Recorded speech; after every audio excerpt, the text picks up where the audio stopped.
संतप्त मानस शांत हों, जिनके गुणों के गान में वे वर्धमान महान दिन विचरे हमारे ध्यान में। समय सार परमागम की 144वीं गाथा चलानी है।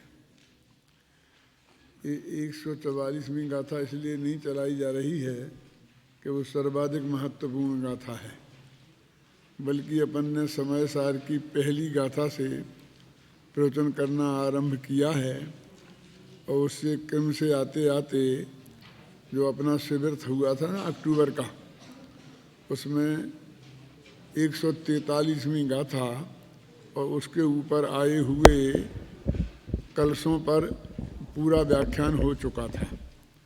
अब उसी क्रम में ये गाथा आई है, इसलिए ये उसी क्रम से प्राप्त गाथा है। ये तो हमारा सद्भाग्य है कि इस अवसर पर, इस शिविर के अवसर पर ये गाथा का सहज ही संयोग मिला है। इसकी जो उत्थानिका दी है उसे हम कर्ता कर्म के अधिकार का उपसंहार भी कह सकते हैं और इस गाथा की उत्थानिका भी कह सकते हैं। लिखा है ना, पक्षातिक्रांत एव समय सार इति अवतिष्ठते। पक्षातिक्रांत आत्मा ही समय सार है, यह सुनिश्चित हो गया। इति अवतिष्ठते, ये जो शब्द है ना, ये इस बात को बताता है कि यह नक्की हो गया। इति अवतिष्ठते, तो ये उपसंहार का वाक्य लगता है कि उनकी जो टीका थी उस टीका के बाद कलश लिखा और कलश के बाद में जो उपसंहार का वाक्य है, और गाथा भी समझ लो पूरे कर्ता कर्म अधिकार के उपसंहार की गाथा है, इसलिए उसका की उत्थान का भी उपसंहार के रूप में ही बनाई गई है। ये पक्षातिक्रांत देखो, शुरू में जब प्रतिज्ञा की थी तो ये कहा था कि मैं एकत्व भक्त भगवान आत्मा को समझाऊंगा, है ना। और फिर बीच बीच में ऐसा कहा कि यह शुद्ध भाव है, एवं भणंति शुद्धम। फिर कहा कि ये ज्ञायक भाव है।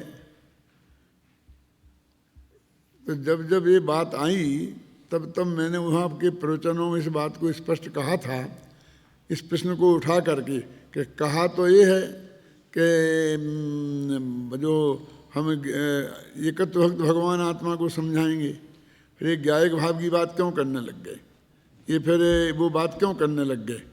ऐसा मैं यहाँ फिर प्रश्न उठाता हूँ कि पक्षातिक्रांत समय सार है, ये नक्की हुआ क्यों कहते हैं। तुमने तो ये बताया था कि हम तुम्हारे लिए वो बताएंगे क्या, एकत्व भक्त आत्मा को समझाएंगे। तो ये कहते एकत्व भक्त भगवान आत्मा निश्चित हुआ, ये बताना चाहिए था। तो इसके पीछे 20 कलश आए थे और उसके पीछे जो गाथाएं आई थीं उसमें ये कहा था कि विविध नयों से भगवान आत्मा को विविध रूप से कहा जाता है, लेकिन यदि अपर पक्ष के नय की उपेक्षा करें तो ये जो एक नय है वो एकांत कहलाता है। इसलिए प्रमेय कमल मार्तंड में नय की परिभाषा दी है तो उसमें ये शब्द डाला है अनिराकृत प्रतिपक्षा, कि जो प्रतिपक्ष का निराकरण नहीं करे और अपनी बात कहे उसे नय कहते हैं। उसके बारे में कुछ नहीं कहे, चुप रहे, तो वो कहते हैं कि ये तो वो नए पक्ष कहलाते हैं वे सब। और भगवान आत्मा नए पक्षातिक्रांत है, माने नए पक्षों से पकड़ में नहीं आता। नए पक्षांतिक्रांत माने अनुभव से पकड़ में आने वाला पदार्थ है। और जैसा कि वहाँ कहा था, एक कहे मैं नित्य, दूसरा कहे मैं अनित्य हूँ, लेकिन तत्ववेदी तो ये जानते हैं कि भगवान आत्मा तो जो है सो है, इन विकल्पों से पार है, ना वो नित्य है ना वो अनित्य है। वास्तव में ये नित्य अनित्य का निषेध नहीं है, नित्य अनित्य संबंधी विकल्पों का निषेध है, और वस्तु तो जैसी है वैसी है। तो वो कहते हैं कि इससे नक्की हो गया कि पक्षातिक्रांत भगवान आत्मा है, आत्मा भगवान आत्मा पक्षातिक्रांत है, ये बात सिद्ध हो गई। अब इस गाथा में इस गाथा को ज़्यादा महत्व इसकी टीका से मिल गया। ये टीका में जो आत्मानुभव प्राप्त करने की जो विधि बताई है ना, टोडरमल जी वगैरह ने भी उसी को अपनाया, उसकी वजह से इतना अधिक इस महत्वपूर्ण ये गाथा हो गई। वो कहते हैं कि सम्यक दर्शन नाणम एसो लह दित्य नवर भव देशम सभ्य नय पक्ष रह दो भण दो जो सो समय सारो। देखो, सभ्य नए पक्ष रह दो, संपूर्ण नए पक्ष से रहित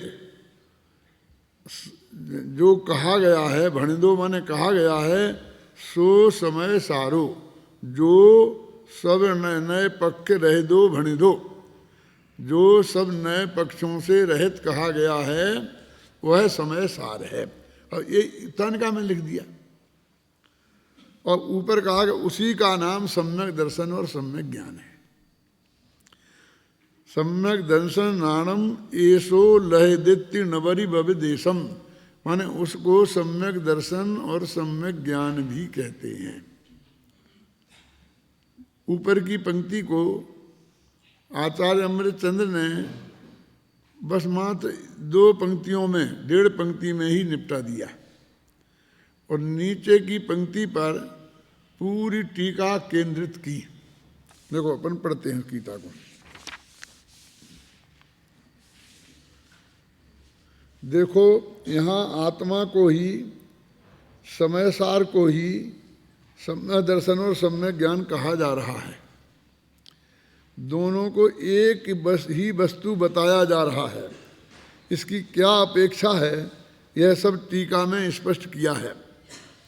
आत्मख्याति टीका में इस गाथा का भाव जो स्पष्ट किया गया है वो इस प्रकार है।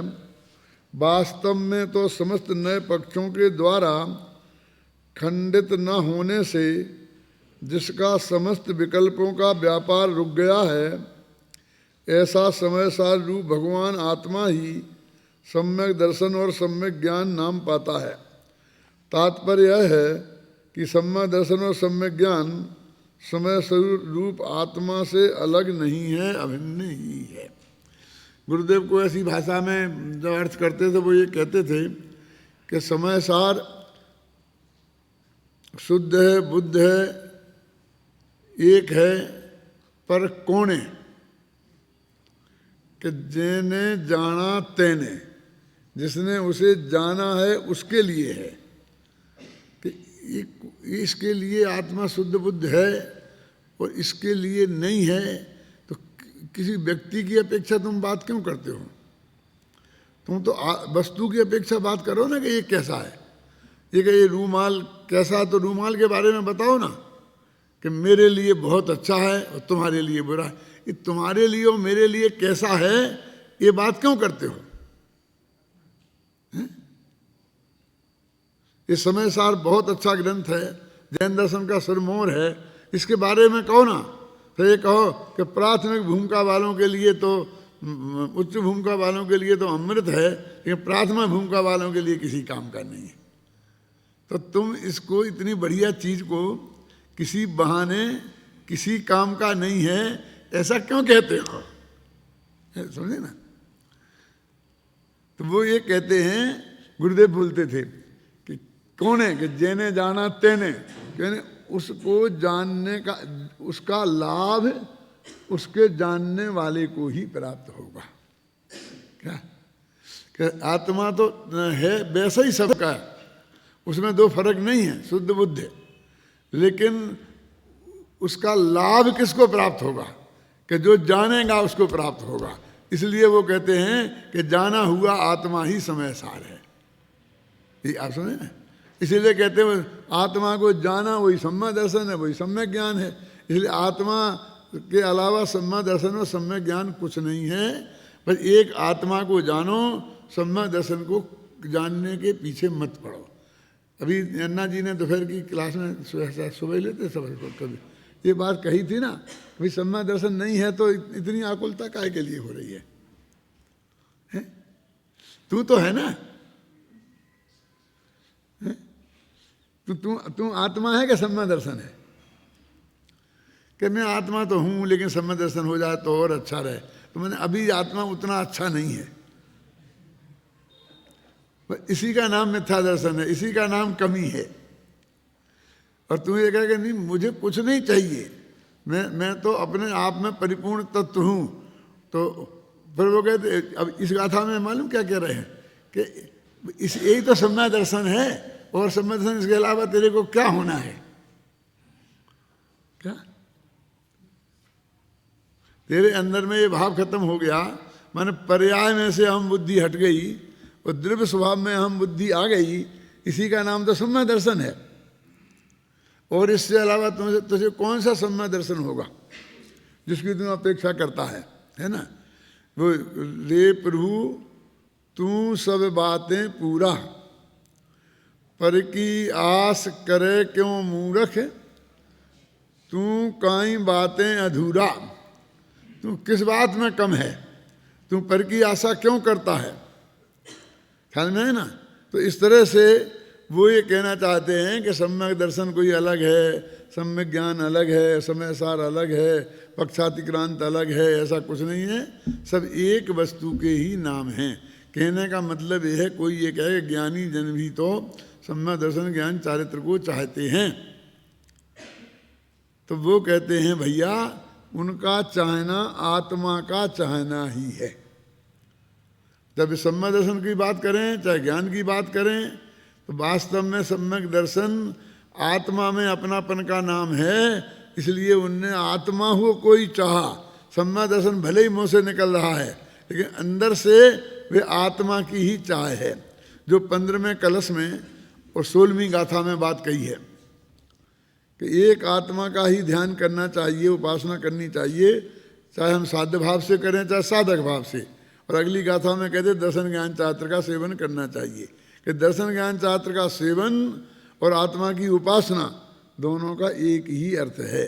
जिसकी उपासना की जा रही है उसकी तरफ से बात करें तो आत्मा की उपासना कहते हैं, और उस उपासना का क्या है, वो उपासना हुई तो क्या हुआ कि सम्यक दर्शन सम्यक ज्ञान हुआ। तो जब उपासना की तरफ से बात करते हैं तो उसका नाम सम्यक दर्शन होता है। और कोई ऐसी तुम भक्ति करते हो ऊपर जा कर के भगवान के सामने बैठ के, ऐसी उपासना थोड़ी भगवान आत्मा की होती है। भगवान आत्मा में अपनापन आया आत्मानुभूति पूर्वक। आप समझे ना? अभी उसकी बात विस्तार से कहेंगे कि आत्मानुभूति पूर्वक शब्द क्यों लगाना पड़ता है, लेकिन अभी वास्तव में तो अपने आत्मा में अपनापन का नाम ही सम्यक दर्शन है। अब ये आत्मा का अपनापन आगम के आधार पर गुरुमुख से सुनकर तरक्की कसौटी पर कस कर के भी आ जाता है। ये मानने लगता है कि मैं पर नहीं हूं, आत्मा हूं।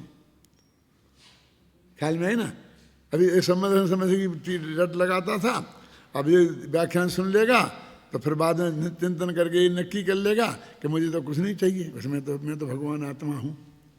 आप समझे ना? तो गलत कर लेगा ये नहीं कह रहा हूँ मैं, लेकिन ऐसा इसे भी हम अपनापन कहते हैं, तो इसे कोई भ्रम से ना मान ले क्या कि मुझे सम्यक दर्शन हो गया। इसके लिए कहते हैं आत्मानुभूति पूर्वक। एक दफे वो भगवान आत्मा अपने ज्ञान का गे बनना चाहिए, सीधा डायरेक्ट। ये बात हमारी सुनी सुनाई नहीं होनी चाहिए, ये पढ़ी पढ़ाई नहीं होनी चाहिए, वो आत्मानुभूति पूर्वक होना चाहिए। और ये नियम भारतीय कानून को भी मान्य है। आप जानते हैं अदालत में जितने भी फैसले होते हैं वो सब गवाह के आधार पर होते हैं। क्या क्या मतलब? कि जो आदमी शिकायत लेके आया है, ना तो जज उसकी बात को सत्य मानता है, और जो जिसकी शिकायत की जा रही है ना उसकी बात को सत्य मानता है, बल्कि जो बीच का गवाह होता है उसके आधार पर फैसला होता है।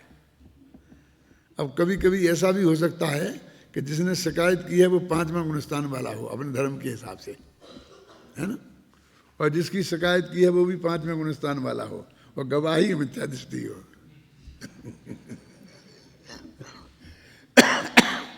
अदालत क्या करेगी बोलो?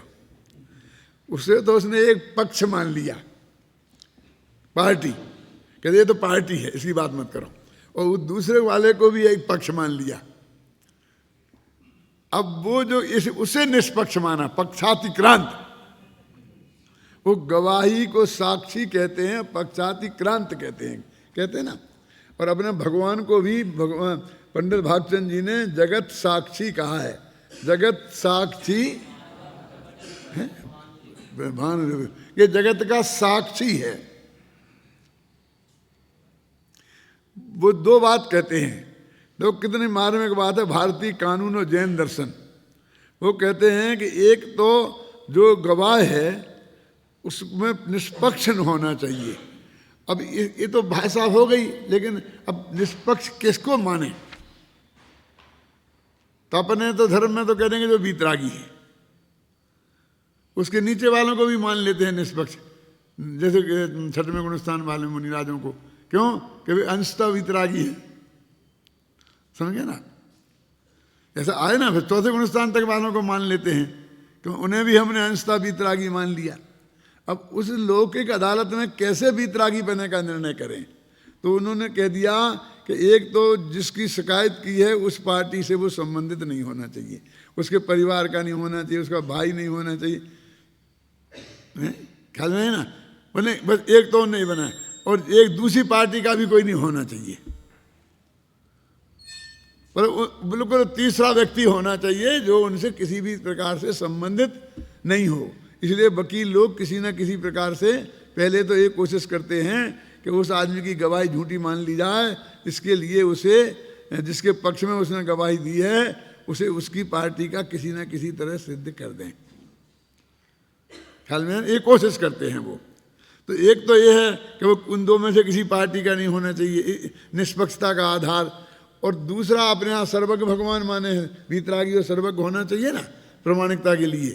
तो अपने भगवान सर्वज्ञ हैं, और फिर बाकी के लोग जो प्रमाणिक हैं, आचार्य हमारे और ज्ञानी पंडित, तो वो उनकी वाणी के अनुसार बोलते हैं, इसलिए प्रमाणिक हैं।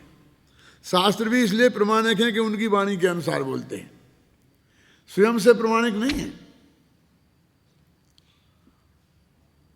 अपने हाथ ऐसी प्रमाणिकता ली, अब वहाँ कैसे माने कि भाई वो उस केस का पूरा जानकार होना चाहिए। माने हत्या हुई है तो उसे वो चश्मदीद गवाह होना चाहिए, माने उसने अपनी आँख से उसे देखा हो। हाँ, चश्मदीद गवाह होना चाहिए। ये इसको उन्होंने जानकार मान लिया। क्या कर दी बताइए? आप बताओ कोई दूसरा रास्ता हो तो अपन संशोधन करवाएं कानून में। हमारे पास भी कोई दूसरा उपाय नहीं है, हमें यही मान के चलना पड़ेगा। तो अब क्या होता है कि मान लीजिए कि अभी बहुत उदाहरण देता हूँ, प्रसिद्ध उदाहरण आपकी समझ में आएगा कि गांधी जी की हत्या किसने की? बोलो कौन है? ये सब जानते हैं, किसी को शंका है उसमें? कि नाथूराम गोडसे ने की। यहाँ का हर आदमी ने एक स्वर से ये बात निकली, किसी को इसमें विरोध है नहीं है। अब आपने किसी ने उसको हत्या करते देखा था? जब उनकी हत्या हुई थी तो तुम्हारा जन्म ही नहीं हुआ था। फिर भी हमारे चित्त में विकल्प भी खड़ा नहीं हुआ। इस बात की प्रमाणिकता करने के लिए हमें किसी के पास जाने की जरूरत नहीं है। माने हमको वो जो अखबारों में लिखा है, किताबों में लिखा है, अपने बाप दादों से सुना है, तो वे उसके गुरु और शास्त्र हो गए, देव शास्त्र गुरु हो गए। मैंने उनकी वाणी के आधार पर ही हमने बिल्कुल मान लिया कि ये नाथूराम गोडसे ने गांधी जी की हत्या की है। जब हम इसमें हमें शंका नहीं है, मान लिया हमने। वे अखबार भी रागी द्वेषी लोगों ने लिखे थे, क्यों? और ये हमारा भगवान आत्मा ऐसा त्रिकाली ध्रुव है, ये अरहंत ने कहा सभा में, और वीतरागी संतों ने कहा, और उन वीतरागता के पोषक शास्त्रों में लिखा, उसमें हमें शंका होती है। तो हम कैसे किसी निर्णय पर पहुंच सकते हैं? बोलिए। आखिर लोक में भी किसी निर्णय पे पहुंचने के लिए कहीं तो अटकना पड़ता है। कभी कभी तो मैं बहुत कठोर भाषा में बात करता हूँ कि मैं भारिल हूँ, आप पाट नहीं हैं, कोई कुछ है कोई कुछ है, रमेश जी मांझल हैं, ये कैसे जाना? What is the proof? क्या प्रमाण है इस बात का? तो हम बड़े गौरव के साथ कहते हैं हमारे पिताजी ने बताया। और पिताजी को कैसे मालूम था? तो उनके पिताजी ने बताया था। क्यों? अब वे पिताजी के पिताजी 7 व्यसनों में पारंगत हो सकते हैं, महान रागदेशी हो सकते हैं कि नहीं हो सकते हैं, और काला अक्षर भैंस बराबर हो, हैं? ऐसे भी हो सकते हैं। पर हमें आज तक शंका नहीं हुई कि हम भारिल हैं कि नहीं है। आखिर हमने उसको लौकिक दृष्टि से प्रमाण माना ना, वो हमारे चित्त में बैठा कि नहीं बैठा। तो धर्म के मामले में, देवशास्त्र गुरु के मामले में हम गड़बड़ करते हैं।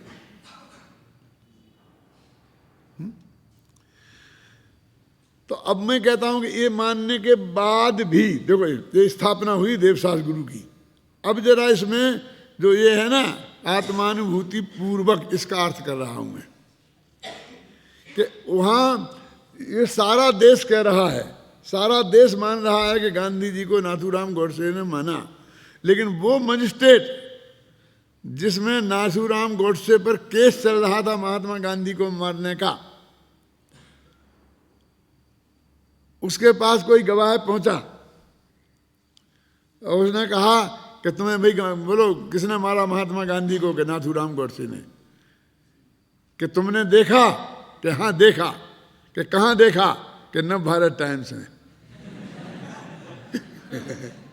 बोला क्या? खत्म कर, दूसरा गवाह ले आओ। 1 सेकंड में वो जज है उसको गवाह में से हटा देगा।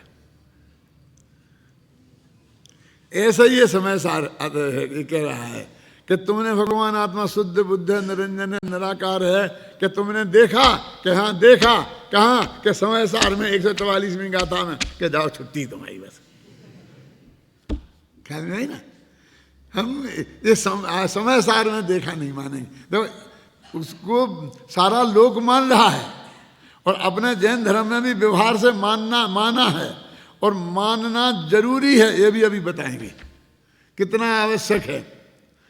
ये अदालत के केस के हिसाब से डिसीजन नहीं होगा। नाथूराम गोडसे के पुतले नहीं लगाए जा सकते हैं चौराहे पे। मतलब अदालत चाहे उसे बरी भी कर देती तो ये लोक की अदालत उसे बरी नहीं करती। फिर वो कहता है कि अभी मैंने तो नहीं देखा था, लेकिन मेरे पिताजी ने देखा था। वे उसी वक्त जब गांधी जी की प्रार्थना में मौजूद थे, और जब उसने गोली चलाई, गांधी जी को मारा, तो मेरे पिताजी ने देखा था। तो वो कहता है जज कि पिताजी को अदालत में पेश करो। कि पिताजी ने मेरे से कहा, मैं कह रहा हूं कि नहीं, ये नहीं चलेगा। माने अब गुरु की वाणी नहीं चलेगी, मतलब ये शास्त्र भी नहीं चलेगा, अखबार भी नहीं चलेगा, समझ गए, और गुरु भी नहीं चलेगा। आप समझ गए? यही बात कह रहे। लेकिन वो चलेगा जिसने अपनी आंख से देखा। वो कैसा है, मिथ्या दृष्टि सम्यक दृष्टि उससे मतलब नहीं है, लेकिन वो कहता मैंने अपनी आंख से देखा तो वो चलेगा। अब जब वो कहते हैं कि साहब वो तो पलंग पे पड़े हैं और डॉक्टर ने बेड रेस्ट बताया है, वे तो अदालत में आ नहीं सकते, तो वो कहता कोई बात नहीं है, अदालत आपके घर आएगी और उनसे डायरेक्ट पूछेगी और तब मानेगी। लेकिन वो तुम्हें कहें और तुम हमें कहो, ये नहीं मानेगी। आखिर एक कानून तो रखा ना, मर्यादा। अब आपको वहां क्यों रखा? अब वकील क्या करेगा? अब वकील करेगा तो ये कोशिश करेगा कि हम ये सिद्ध कर दें कि इनकी आंख में डिफेक्ट था, कि आप इतनी दूर थे। तब वो पूछेगा साहब आपने देखा था तब आप कितनी दूर थे? यही होंगे 8-10 गज दूर, है ना। तो दिन था कि रात, अंधेरा यदि सिद्ध हो जाए तो 10 फुट दूर से अंधेरे में कोई आदमी नहीं पहचान सकता किसी को, एकदम नए आदमी को। क्यों? गोली मारते वाले को। समय सही हो जाए, पर्याप्त प्रकाशता सिद्ध हो जाए, तो आपको चश्मा लगता था कि नहीं लगता था? चश्मा लगता था तो आपने उस वक्त चश्मा लगाया था कि नहीं लगाया था? और यहाँ चश्मा लगता था और मैंने लगाया था, तो आप अभी उतनी दूर ऐसे समय में खड़े करके बोलेंगे इन्हें पहचानो, क्यों? और फिर वो नहीं पहचान पाया तो कि तुम्हारी दृष्टि कमजोर थी, इसलिए तुम किसी दूसरे आदमी को तुमने देखा होगा और तुमने उसे नाथूराम गोडसे समझ लिया एक से कपड़े पहनकर। हम बहुत दफे चेहरे से नहीं पहचानते हैं, कपड़ों से भी पहचानते हैं।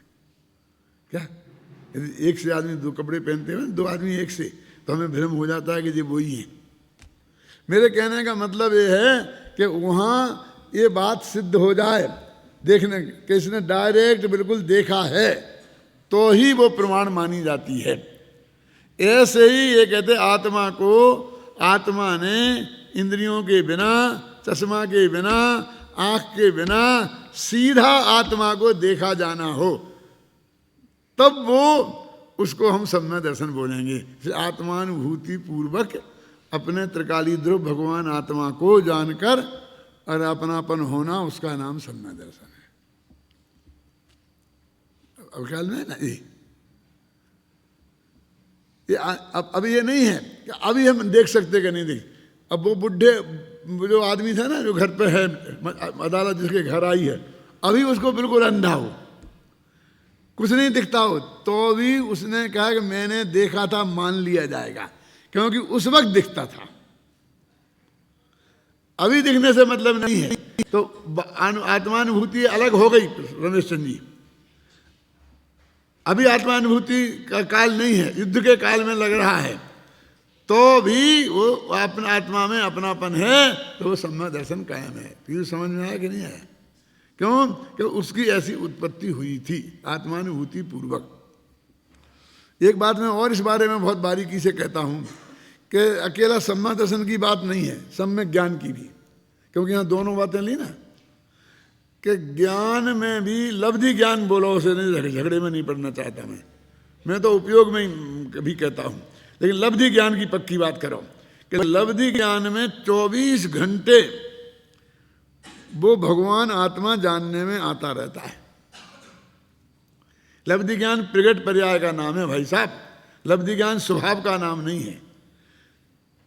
स्वभाव की अपेक्षा तो सारा लोकालोक को जानने की क्षमता है, और लब्धि ज्ञान में उसे स्वात्मा, वो क्या बोलते हैं, वो स्वानुभूत्यावरण कर्म का 6 उपसम है।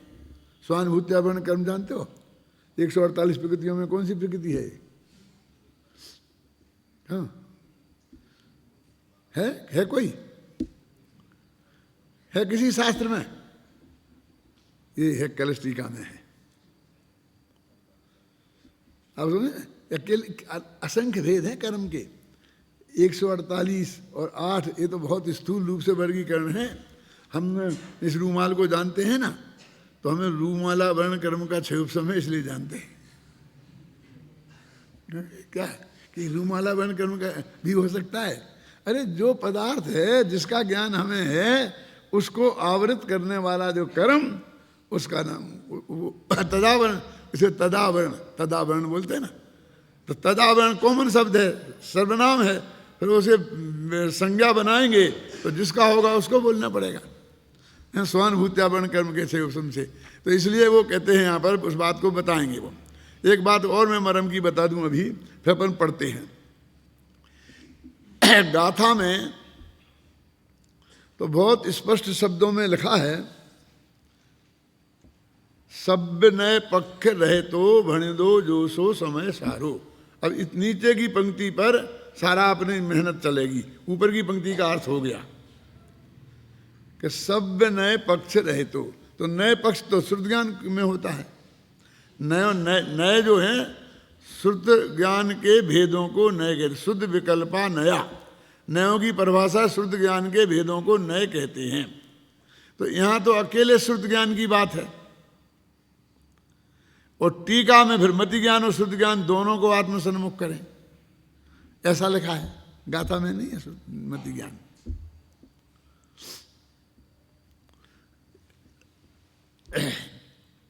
श्रुत ज्ञान भी 2 दफे है, अभी विस्तार में मैं जाऊंगा धीरे धीरे, अभी मैं थोड़ा चारों तरफ घूम रहा हूं, उस चक्रव्यूह का भेदन करने के पहले, उसमें प्रवेश करने के पहले। देखो वास्तव में दो ज्ञान होते ही नहीं है। एक ज्ञान नाम का गुण है और उसकी एक समय में एक ही पर्याय होती है, और जब वो पूर्ण शुद्ध पर्याय होती है तो एक ही होती है ना, उसका नाम केवल ज्ञान है। अब फिर ये जो चार ज्ञान हैं, छह उपसम ज्ञान, मति शुद्ध अवधि मन पर्याय, और जिनको तत्वा सूत्र में कहा कि एक साथ अधिक से अधिक कितने ज्ञान हो सकते हैं तो चार कहा बोला, वो वास्तव में चार ज्ञान है ही नहीं। ज्ञान गुण की एक समय की पर्याय में चार प्रकार की योग्यताएं हैं। योग्यताएं माने तदावरण कर्म के छह उपसम रूप योग्यताएं। कैसी हैं कि उसको पांच इंद्रियों और मन के निमित्त पूर्वक जानने की जो क्षमता है, उस योग्यता को मति ज्ञान कहते हैं, उसी ज्ञान पर्याय में। और उसी ज्ञान पर्याय में नए विकल्पों से जानने की जो योग्यता है, उसी को बोलते हैं श्रुत ज्ञान। और उसी पर्याय में जो अवधि द्रव्य क्षेत्र काल भाव की अवधि पूर्वक है ना, पुद्गल को एक देश प्रत्यक्ष जानने की योग्यता है, उसका नाम है अवधि ज्ञान। और उसी पर्याय में मन, दूसरे के मन में स्थित विकल्प जो पौद्गलिक है, उसको जानने की जो योग्यता है, उसका नाम है मन पर्याय ज्ञान। तो एक ज्ञान पर्याय में चार प्रकार की योग्यताएं हैं, उन्हें हमने शास्त्रीय भाषा में चार ज्ञान नाम दे दिया। यही कुछ सूत्र हैं जिनके विशिष्ट अर्थ हैं, जो 10-5 सूत्र में कभी कभी आपसे चर्चा करता रहता हूँ। उन्हीं की वजह से मुझे तत्वार्थ सूत्र का अनुशीलन लिखने का विकल्प है कि उनका मैं अर्थ स्पष्ट करना चाहता हूँ। मेरी दृष्टि में समाज में बहुत लोग उसका अर्थ को सही नहीं समझते। इंद्रियानिंद्रिय निमित्तम ऐसा ही सूत्र है, परस्परो गुरु जीवानाम ये सूत्र है, और बहुत हैं ऐसे ही जिन पर विशिष्ट अकेले उन पे ही लिखो तो अच्छा नहीं लगता, इसलिए पूरा उस पर लिखो, उसके बीच में वो सब बातें आ जाएंगी। तो ये चार ज्ञान हो गए ना, तो इसलिए इन्होंने जब सन्मुख करने की बात आई तो दो जो ज्ञान प्रकट हैं, उन ज्ञानों को आत्मसन्मुख करने की प्रक्रिया बताई। मेरा मतलब समझे ना, गाथा में नहीं थी, फिर भी प्रक्रिया में ये नाम क्यों, दो नाम को क्यों लिया, इसलिए ये प्रक्रिया बताई। अब अपन इस टीका के उस अंश में प्रवेश करते हैं कि जिसमें उन्होंने आत्मानुभूति की प्रक्रिया को बताया है। देखो, पहले श्रुत ज्ञान के अवलंबन से ज्ञान स्वभाव आत्मा का स्वरूप सुनिश्चित करके भली भांति समझकर फिर आत्मा की ख्याति के लिए, प्रगट प्रसिद्धि के लिए, आत्मानुभूति के लिए पर पदार्थों की प्रसिद्धि की हेतुभूत इंद्रियों और मन के द्वारा प्रवर्तमान बुद्धियों को मर्यादा में लेकर आत्मसन्मुख करके जिसने मति ज्ञान तत्व को आत्मसन्मुख किया है, मति ज्ञान को आत्मोन्मुख किया है, तथा किया है वो है, तथा फिर बाद में आएगा, वो है आत्मा। तो ये मति ज्ञान को आत्मसन्मुख किया ना, ये सारे विशेषण है मति ज्ञान संबंधी है।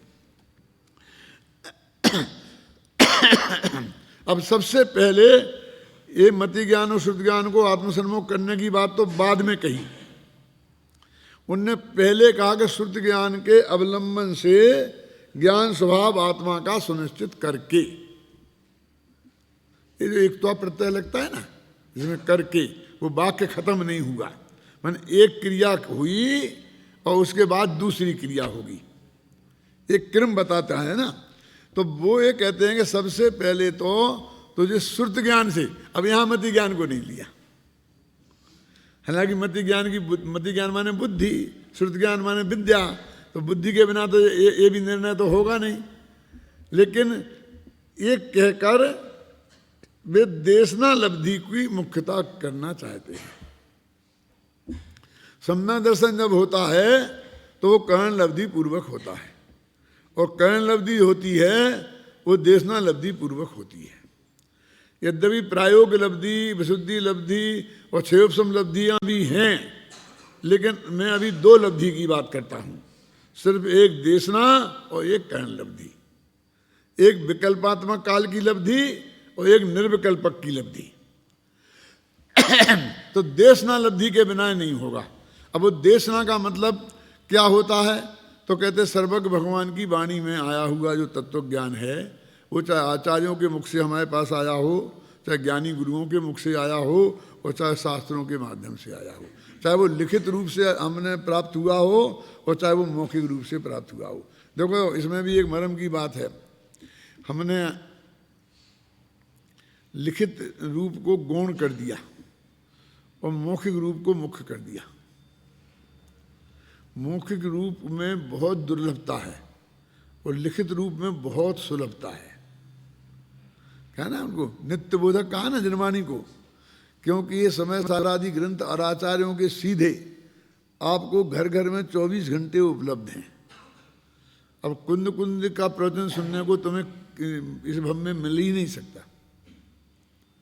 कितनी दुर्लभता है। देखो हम क्या समझते हैं, हमारा प्रवचन तो कुंद कुंद का समय सार और कुंद कुंद का के मुख से सुनना, ऐसी तुलना उन दोनों की है, हमसे थोड़ी है। अब बोलो दुर्लभ कौन है, सुलभ कौन है? अब अंतर समझ में आया कि नहीं? अब जो 2000 वर्ष पुराने आचार्य हो गए, उन आचार्यों तो हमारे लिए असंभव ही है ना। एक तरीके से हम एक कहकर कि सुनने से ही सम्यक दर्शन होगा, बहुत मार्मिक बात है।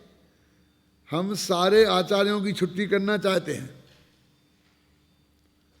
सिर्फ छोटे से स्वार्थ के लिए कि मुझे महत्व मिले, तो सुनेंगे तो मेरे से ही। हर एक ने अपने को ज्ञानी मान लिया और उसने ये कह दिया तो सुनने पढ़ने से नहीं होता है, सुनने से होता है। नियम सार में लिखा है पढ़ने से होता है, लेकिन ये समझ लेना क्या कितना बड़ा अपराध है, क्योंकि वो कितना दुर्लभ है। मान लो तुम अकेले को मान लें तो तुम कितनों को कब कब उपलब्ध हो? क्यों? तुम्हारी बात सुनने कौन कौन कब कब सुन सकता है, तुम किस किस को सुना सकते हो? हैं? आप समझे ना। और जनवाणी तो कुंद कुंद से लेकर तुम्हारी तक की सबको प्रति समय उपलब्ध हो सकती है, अपने घर में रात के 2 बजे भी। तो आप उसे बहुत बड़ा प्रतिबंध लगा रहे ऐसा कह करके कि अकेला सुन करके ही होगा, पढ़ करके नहीं होगा। यानी पढ़ना निमित्त नहीं होगा, है तो निमित्त ही, वो होना तो अपने उपादान से है कि गुरु के मुख से सुन करके निमित्त होवे, चाहे शास्त्र पढ़ करके होवे, चाहे सर्वज्ञ भगवान के मुख से निमित्त सुनकर होवे। तो सुनना कितना दुर्लभ है और पढ़ना उसकी अपेक्षा कितना आसान है। आया ना समझ अभी? लेकिन मैं तो ये कहता हूं कि ये जो बात लिखी कि सुनकर, ये गौण थी, पढ़कर ही मुख्य थी। मेरी बात सुनना जरा। लेकिन ये इसलिए लिखना बहुत जरूरी था, उसके लिए महत्व देना जरूरी था, क्योंकि अन्यथा भगवान महावीर से लेकर और भूतबली पशुदंत और कुंद कुंद तक हमारे पास कुछ भी लिखित नहीं है। यदि हम पढ़ने से मानते अकेले, समझ गए ना, तो वे 600 साल में किसी को सम्यक दर्शन का निमित्त ही नहीं होता। इसलिए सुनना भी कितना महत्वपूर्ण है। मेरी बात सुनना। अब दोनों में से किसको महत्व कहें दें और किसको नहीं दें, कभी कभी तो मैं बहुत आश्चर्य में पड़ जाता हूँ। मैंने बहुत गहरा अध्ययन किया है इस पर, शास्त्रों के आधार पर भी और लौकिक दृष्टि से भी। और ये अपना जो न्याय का नियम है, एवं चेद एवं स्याद, यदि हम ऐसा नहीं मानते तो क्या क्या संकट खड़ा हो जाता। क्यों देवेंद्र जी, आपकी समझ में आया क्या संकट? यदि अकेला पढ़ने को ही मानते तो भगवान महावीर से लेकर के कुंद कुंद तक, भूतबली पशुदंत तक, इसके बीच में जो सम्यक दर्शन प्राप्त करके ज्ञानी हुए हैं, उनको सम्यक दर्शन के निमित्त नहीं, निमित्त का अभाव हो जाता, बस खत्म बात।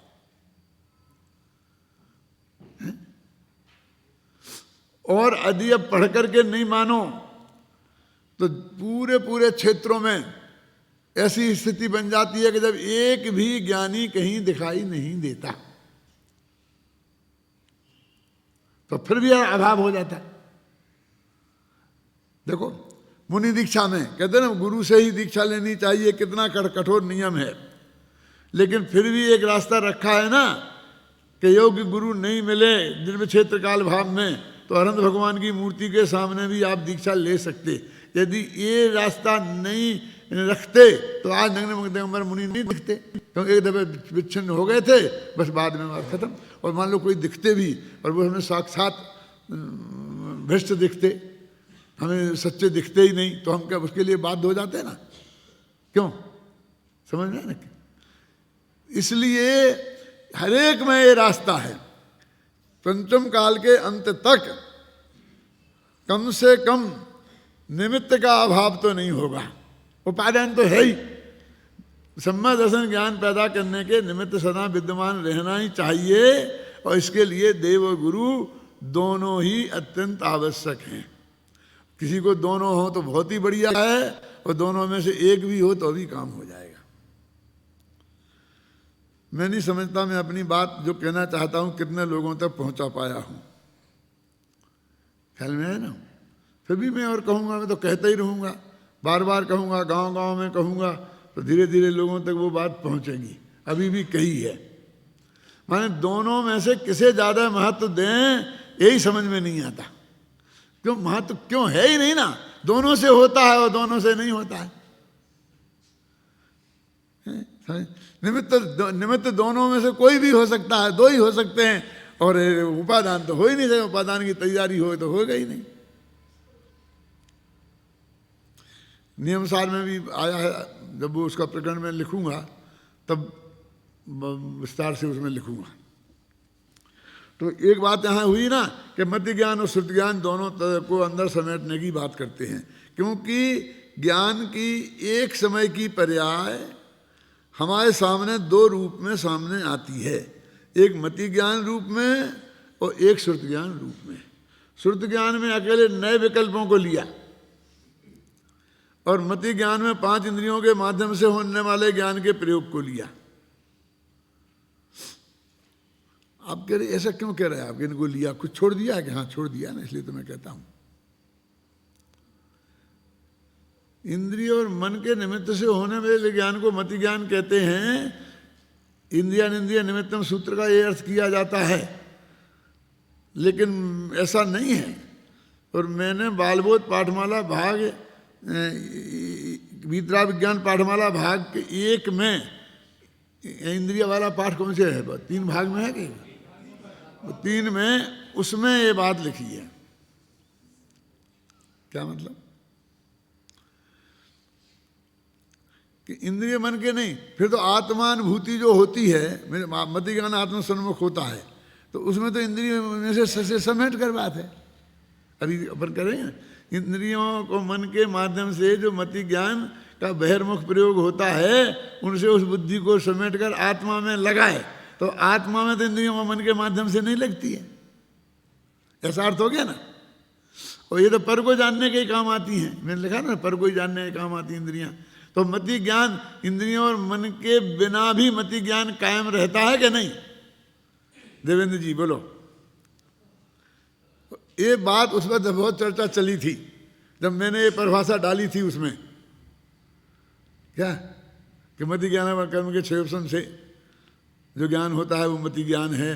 और वो आपको तो इतना तो सुना होगा आपने कि प्रमाणम मकलंकस्य पूज्य पाद से लक्षणम, है ना?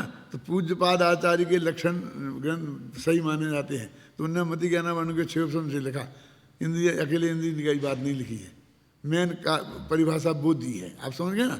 इंद्रिय मति ज्ञान व कर्म का 6 ऑप्शन हो तो मति ज्ञान हो जाएगा बस, हैं? हाँ आप समझ गए ना कि विग्रह गति में मान लो इंद्रियां नहीं हैं तो वहाँ ज्ञान रहेगा, मति ज्ञान के नहीं आएगा। और इसलिए मैंने जब सोनगढ़ में बहुत चर्चा हुई थी और वो परिभाषा दी, क्योंकि तो लोग वही अर्थ करते थे। और तब मैंने कि इंद्रिया निंद्रिय निमित्तम तत्वासूत्र का सूत्र है, तो मैंने कहा इसका ये अर्थ नहीं है। आपको बात ख्याल में आ गई ना थोड़ा? और श्रुति ज्ञान का भी ऐसे ही है। इसमें क्या लिखा है? नए। तो प्रमाण और नए 2 होते हैं ना, प्रमाण भी तो श्रुति ज्ञान तो प्रमाण तो है ही ना। 5 प्रमाण के 5 भेद है ना, सम्यक ज्ञानम प्रमाणम, और उसके 5 भेद है, मत ज्ञान और श्रुत ज्ञान। तो यहाँ अकेला श्रुत ज्ञान मत नए पक्ष को लिया और श्रुत ज्ञान के प्रमाण के अंश को छोड़ दिया, इसलिए पूरे दोनों नहीं लिए। तर्क समझ में आई ना आपकी बात?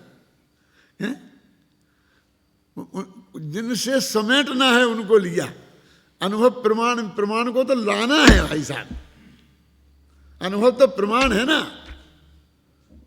नए विकल्पों में उलझी हुई बुद्धियों को उनमें से समेट कर आत्मा के सन्मुख करना है, और जब वो आत्मा के सन्मुख होगी तो वो श्रुत ज्ञान आत्मा के सन्मुख होगा ना। तो नए रूप श्रुत ज्ञान तो है नहीं, तो वो श्रुत ज्ञान प्रमाण रूप ही तो होगा। आगे ना ख्याल में? ऐसे ही मति ज्ञान माने वो इंद्रियों और मन के निमित्त से होने वाला जो मति ज्ञान है, उसके अलावा मति ज्ञान है नहीं, तर वो वहां से हटा के फिर क्या बचा जो इसे यहां लगाया। यदि कुछ नहीं बचाया तो आत्मा में लगाए क्या? माने इंद्रियों और मन से समेट लिया और नए विकल्पों में से समेट लिया, फिर भी मति ज्ञान और श्रुत ज्ञान बचे रहे कि नहीं बचे रहे? कि पूरे ही खत्म हो गए? अरे पूरे ही बचे रहे है ना। और उनको तो आत्मा में लगाया, तब तो सम्यक ज्ञान हुआ। ख्याल में है ना? ठीक है, लेकिन पहले उनने श्रुत ज्ञान के अवलंबन से लिया। पहले अभी मत ज्ञान श्रुत ज्ञान की बात नहीं कर रहा हूं, तो श्रुत ज्ञान के अवलंबन से लिया, उसका क्या अर्थ है? बोलो रमेश। कि इस शास्त्रों को पढ़कर गुरुमुख से सुन, दोनों ही श्रुत ज्ञान है। आप जानते हो कि इस शास्त्र, इनको तो श्रुत बोलते ना, द्वादशांग श्रुत, तो इनको पढ़कर हुआ वो भी श्रुत ज्ञान हुआ। और ऐसा भी व्याख्या है उसकी कि इस श्रोत्र इंद्री के द्वारा जो ज्ञान हुआ, सुनकर जो ज्ञान हुआ, उसका नाम भी श्रुत ज्ञान है। देख कर नहीं, सुनकर। तो पढ़कर तो देख के पढ़ा तो देख के जाता है, पढ़ा तो देख के जाता है, तो सुनकर। तो ये सुनकर क्या चक्कर है? ये उस जीव को पंचेंद्री सैनी होना चाहिए। 5वीं इंद्री पकड़ी ना, 5वीं की इंद्री के प्रयोग से, तो उससे कम ज्ञान 4 इंद्री को नहीं होगा। देख तो 4 इंद्री वाला भी सकता है, लेकिन उसे आत्मा का ज्ञान नहीं होगा। तो श्रुत ज्ञान के 2 अर्थ हो गए। बोलो क्या हुआ? तो जी, एक सुनकर हुआ जो ज्ञान है, ये भले ही मिथ्या श्रुत ज्ञान हो, कौन सा कि हम भारल हैं, हमारे पिताजी ने हमें बताया था, लेकिन ये भी श्रुत ही ज्ञान है ना। फूलचंद जी ऐसा बोलते थे कि जब अपने 11 अंग में 14 पूर्व है ना, तो पूर्व का नाम पूर्व नहीं है अकेला, ये तो अपन अधूरा बोलते हैं। जैसे रमेश कुमार को रमेश बोलते हैं अकेला, तो इसका पूरा नाम क्या है? पूर्व श्रुत। पढ़ना,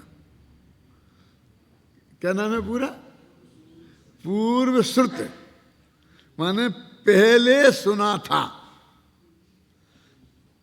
माने पूर्वजों से सुनते आए, धर्म पूर्वजों से सुनते आए, इसलिए इसका नाम श्रुत ज्ञान है। और आगम, ये भगवान अनंत की वाणी से चला आया, इसलिए आगम कहते हैं। और अंग पूर्व है ना, कि ये द्वादशांग, जो पूरा श्रुत ज्ञान है उसका एक अंग है, पार्ट है, ये पूरा नहीं है, ये उसका एक पार्ट है, इसलिए अंग।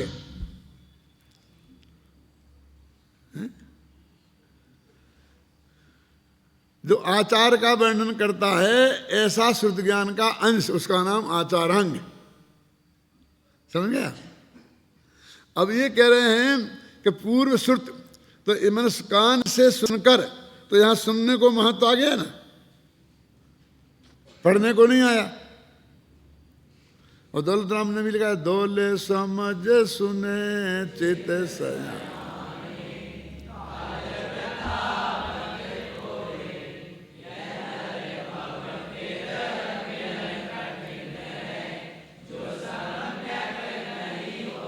ऐसा क्यों नहीं लिखा कि दौले समझ पढ़े चित सयान? पढ़ लिख सकते थे ना सुन की जगह।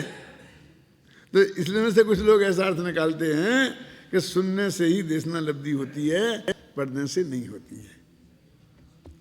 आप समझे ना, वास्तव में तो उनकी ये जिंदा भाषा है। जिंदा भाषा समझते आप? नाटकों में जिंदा भाषा होती है और उपन्यासों में और कहानियों में मुर्दा भाषा होती है। भाषा भी दो तरह की होती है।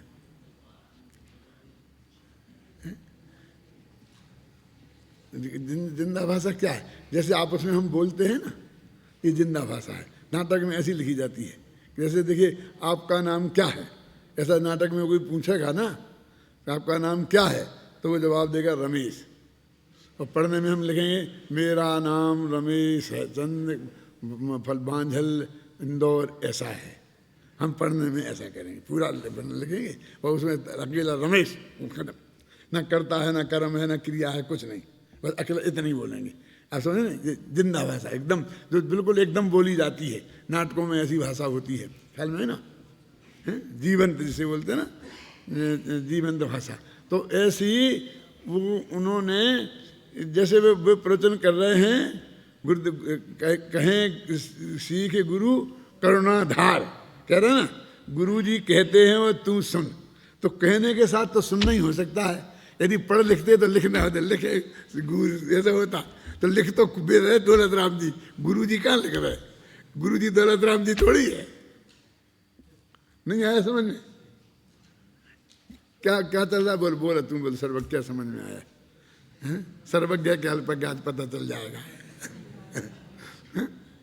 ऊपर से कहते आ रहे हैं ना क्या कि कहें सीख गुरु करुणाधार, कि करुणाधर के गुरुजी ये कह रहे हैं वो ताई सुन, तू उसको सुन। तो ये नहीं कह रहे कि मैं कह रहा हूँ, कि मैं लिख रहा हूँ और तू पढ़।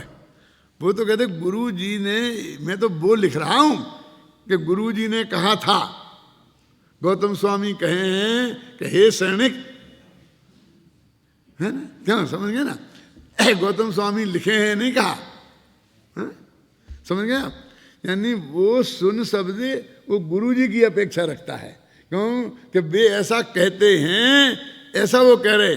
यदि पढ़ते कहते, लिखते कहते तो पेज नंबर बताना पड़ता। नहीं है क्या? अपन जब रिसर्च करते हैं ना, पीएचडी करते हैं ना, करोगे बेटा तो पता लगेगा कि वो ये कहते हैं कि ये फला ने ऐसा कहा। तो वो कहते कहाँ कहाँ बताओ, पेज नंबर बताओ, किताब बताओ, कौन सी ऑडिशन में कहो, सब लिखो। और फिर कहो कि हमारे गुरुजी ऐसा कहा करते थे। समझ गए ना? अब कोई पेज नंबर बताने की जरूरत नहीं है। स्वामी जी ने मुझसे कहा, अब इसमें बस बताने की जरूरत नहीं है। मैंने जो बोल दिया बस मैं कह रहा हूँ, वो पेज नंबर बताने की जरूरत नहीं है। माने उसमें से कैसा कैसा अर्थ निकाल लेते हैं।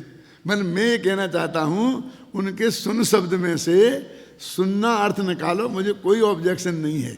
लेकिन पढ़ना नहीं, पढ़ने को नहीं मानते ऐसा अर्थ निकालना, ये कुछ ओवर वाइजनेस है, गुजराती का 1.5 डाहियापन है।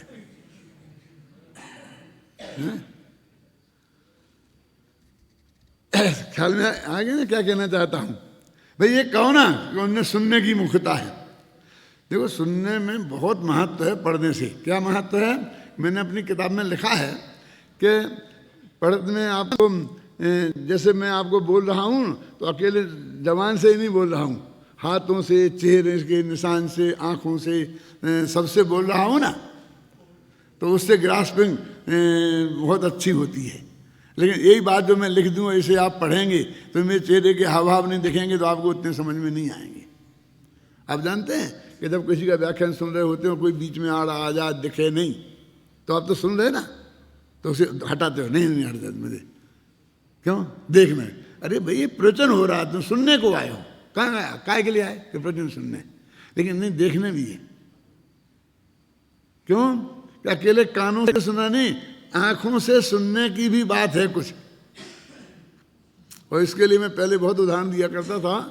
नेक कही बैन ने अनेक कही नैननी, और रही सही सो कहे दीनी हिचकीन सो। सुनिए तुम लोगों ने कभी?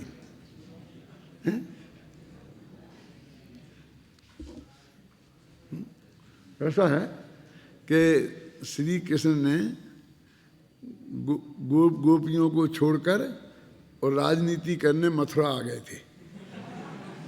मथुरा उस वक्त की राजधानी थी, तो पॉलिटिक्स का केंद्र थी, तो वे बहुत बड़े ग्रेट पॉलिटिशियन थे, तो वे मथुरा आ गए थे और गोपियों को छोड़े आए थे। बचपन में उनके साथ बहुत खेले खुए खाए थे, कूदे थे, तो वे गोपियाँ उन्हें बहुत याद करती थी, उन्हें भी बहुत याद आती थी उनकी। तो उन्होंने अपने एक दोस्त थे जिनका नाम था उद्धव, नाम सुनो, उद्धव। तो उद्धव थे ज्ञान मार्गी, ज्ञान मार्गी माने निश्चयने वाले, और गोपियां थी भक्ति मार्गी माने व्यवहारने वाली, और ये बैलेंस वाले ज्ञानी जीव थे। तो इनका उद्देश्य था कि इस उद्धव को भेजो, सुनो, और वो कहो कि तुम गोपियों को समझा दो जाकर के कि भाई तुम ये क्या, तुम श्री कृष्ण के व्यक्तिगत प्रेम में उलझी हो, ये कोई रास्ता नहीं है। अपने आत्मा की आराधना करो, ज्ञान ध्यान करो, उससे तुम्हें मुक्ति मिलेगी दुखों से। ये तुम जाके उन्हें समझाओ। और उनका अंदर में उद्देश्य ये था कि ये उन्हें समझाएंगे तो थोड़ी बहुत उनकी भी समझ में आएगी, और जब वो इन्हें समझाएंगी और जब वे व्यवहार का मजबूत पक्ष देखेंगे तो थोड़ी अकल इन्हें भी आएगी। डबल उद्देश्य था। हाँ, तो उनने उन्हें भेजा। अब वो उन्हें गोपियाँ श्री उद्धव गोपियों को समझाते हैं और गोपियाँ उद्धव से चर्चा करती हैं, उद्धव से। तो ये एक प्रकरण है हिंदी साहित्य का, और इस पर सैकड़ों किताबें लिखी गई। एक जैसे अपने 12 भावना है, जिसके मन में आता है वो लिख देता है, ऐसे ही जिसको मन में आया वो लिख दिया। उसे भ्रमर गीत बोलते हैं। ये भ्रमर गीत क्यों बोलते हैं? मुझे पता नहीं कितने बजे शुरू किया था, हो गया, अभी थोड़ा सेकंड को खत्म कर देता हूँ।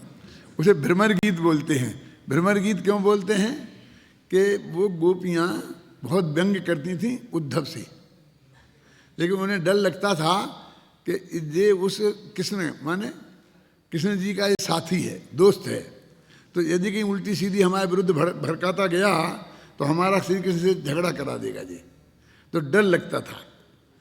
तो वो भौरे के बहाने, हे भौरा, समझते भौरा होता ना, वो कहते हे भौरा तू ऐसा है, हे भौरा तू ऐसा है। तो वे श्री कृष्ण भी काले थे और भौरा भी काला होता है। तो वो कहते एक भौरा हमें बुद्धू बना के चला गया और तू दूसरा भौरा आया है, रे भ्रमर, रे भ्रमर। तो वो जितने गीत लिखे हैं वो सब भ्रमर गीत, भ्रमर के नाम से लिखा। भौरा इतनी कहियो जाहू, भौरा इतनी कहियो जाहू, इतनी जाके कह देना हे भौरा, तू इतनी जाकर कह देना श्री कृष्ण से। कहती थी उद्धव से, जैसे भौरे से कह रही हूँ, मेघदूत जैसा। तो वो मैं लंबाऊंगा नहीं क्योंकि समय हो गया है। तो बातें तो बहुत हैं उसमें, मैंने बहुत पढ़ा है उसे। सूरदास के कम से कम 5000 पद होंगे उस पर, भ्रमर गीत पे। कितने? 5000। एक और बहुत रत्नाकर कवि का 100-150 पद हैं, बहुत बढ़िया। तो वो ये समझाते थे कि तुम निर्गुण की उपासना करो, वो अरूपी है, अरस है, अगंध है, ऐसा समझाते थे, समझ गए ना। तो वे उनसे मजाक करती थी कि भाई कैसा आदमी है तू, अरूपी का रूप देखने को बोलता है, अरस का रस चखने को बोलता है। ये कैसे हो सकता है? बहुत बहुत व्यंग है उसमें, इतना इतना गंदा गंदा समझ, गंदा माने व्यंग्यात्मक, श्रृंगार रस वाला गंदा नहीं। ये उसे मतलब डांटती हैं, फटकती हैं, और भौरे के नाम से उसको उद्धव को धीरे धीरे कुछ समझ में आता है, और वो उद्धव उन्हें समझाता है। आखिरकार अंत है, ना वो उन्हें समझा पाता है ना वो उन्हें समझाता है। फिर लौट के उद्धव आने लगते हैं। तो कोई समाचार कहना है श्री कृष्ण से? तो हाँ कहना है। इतना कह देना, इतना कह देना, ऐसा कहते हैं, फिर कह नहीं पाती हैं, कुछ आ जाता है लौट के। तो श्री कृष्ण पूछते हैं, भाई क्या बात हुई, बोलो। उसको तो बहुत इच्छा थी ही, उनने कुछ कहा है मेरे लिए संदेश, कि हाँ कहा है। तो वहाँ लिखा है रत्नाकर कवि ने क्या, कि नेकु कही बेननी अनेक कही नैननी, और रही सही सो कहे दीनी हिचकीन सो। अब क्या अर्थ है इसका, कि वाणी से तो इतना ही कहा था कि इतना कह देना, और बाद में एकदम आंखों में से आंसू टपकने लग गए, तो कुछ बोल ही नहीं पाई, और बोलने की कोशिश करी तो गला रुंध गया। अब क्या बताएं मैं तुम्हें क्या कहा था उनने, क्या कहा ये, समझे ना। नेकु कही बेननी, नेकु मैंने थोड़ा सा वाणी से कहा, और अनेक कही नैनन, लेकिन आंखों से बहुत कुछ कहा, और रही सही सोहू कहे दीनी हिचकीन सो, हिचकी आ गई। वो कह रहा समझ गया, मैं समझ गया, समझ गया। माने वो इतनी दुखी हैं तुम्हारे वियोग में कि इतना कहा कि आंखों से आंखों की वर्षा हो गई, तो अपना दुख प्रकट किया ना। माने बेचारी रोती रहती हैं तुम्हारे पीछे, और फिर हिचकियां बन गई, बोल ही नहीं पाती हैं, ये दशा हो रही। तो बोले आप रहने दो, रहने दो, मैं समझ गया साहब, समझ गया ना। तो ऐसा हर वक्ता नेकु कहे बेनन अनेकु कहे नैननी, और रही सही सोहू कहे दीदा हित कीन, अपने उन एक्शन से कहता है। तो इसलिए आपको प्रवचन अकेला सुनने की चीज नहीं है, प्रवचन देखने की भी चीज है।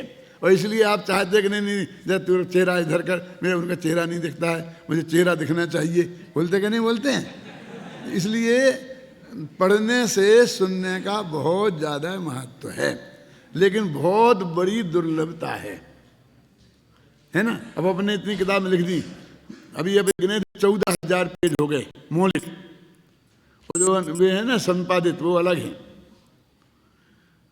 तो तुम्हें 14,000 पेज तो 24 घंटे तुम्हें उपलब्ध हैं, तुम्हारे कमरे में ही उपलब्ध नहीं है तो हो सकते हैं। तुम चाहो तो मैं बोल दूं इन लोगों से तुमको फ्री दे दें,